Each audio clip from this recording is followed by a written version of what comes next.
Fit-tbassir tax-xitwa tal-Kummissjoni Ewropea jispikka l-aktar il-fatt li l-Kummissjoni hija ferm aktar ottimista dwar pajjiżna milli hija dwar pajjiżi oħra membri tal-Unjoni Ewropea.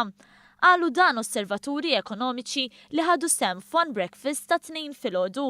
Il-kontrollur finanzjarju Robert Borch tkellem dwar kif it-tbassir tal-Kummissjoni Ewropea jsegwi rapport pożittiv ieħor tal-Fond Monetarju Internazzjonali.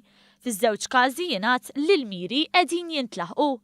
U naraw fiċ-ċirkostanza ta' Malta kif dan il-forecast qed japplika l Malta. Jidher biċ-ċar illi t-targets li ddeskriva l-Ministru tal-Finanzi fl-aħħar budget, it-targets tal-growth u t-targets tal-employment fil-pajjiż qed jintlaħqu. Tant li qed jintlaħqu illi meta wieħed iħares lejn pajjiżi oħra, pereżempju fl-Ewropa, issib previżjonijiet tikka inkwetanti.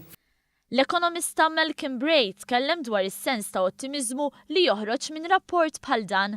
Diġà konna nafu li l-ekonomija Maltija ħadd tkun qed tikber, prinċipalment meta nqabbluhom mal-pajjiżi Ewropej. Imma issa sirna u saru iktar ottimisti minħabba fatturi speċifiċi li huma identifikaw ukoll fir-rapport. Ir-riżultati ekonomiċi forsi ma kinux sorpriża għaliex issa qed jinkisbu b'konsistenza iżda jispikkaw meta wieħed ixebbahom ma' xqal li tbassir dwar pajjiżi oħra. Huma very much in line ma' dak li l-ekonomija kienet diġà qiegħda tikber, ġifieri fihom infushom m'hemm xejn straordinarju.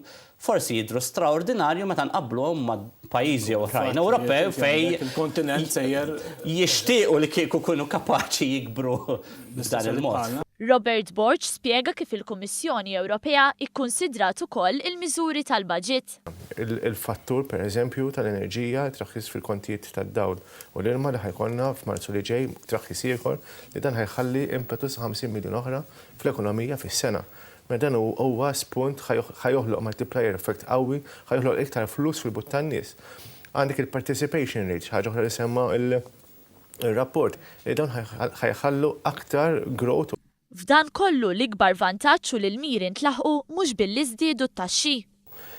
Però il-vantaġġ li l-pajjiż qed ikollu huwa li d-deficit qed jonqos mhux akkont tat-taxxi diretti fil-pajjiż, akkont ta' tnaqqis fid-domanda, imma da deficit qed jonqos għax qed ikun hemm growth ekonomiku.